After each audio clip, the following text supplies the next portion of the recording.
Balitang Kamanava. Hiniling ni Navotas Representative Toby Tiangco sa House Committee on Appropriations na isapubliko muna ang lahat ng ginawang maniobra sa Year 2025 National Budget. Particular ang diskarte ng tinatawag na Small Committee.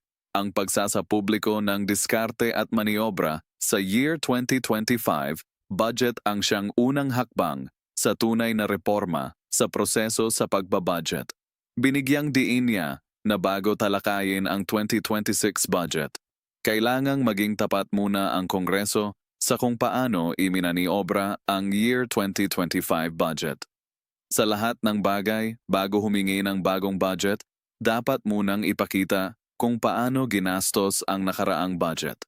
Bago pag-usapan ang Year 2026 budget, dapat munang ilantad ang mga pagbabago ng Small Committee sa 2025, ani Tiangco.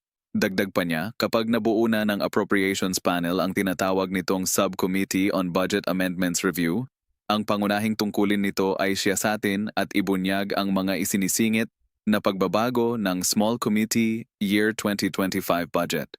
Kung seryoso kayo at gusto ninyong ipakita ang mabuting hangarin, ang unang hakbang ay ilabas ang mga amendments ng Small Committee sa 2025 budget.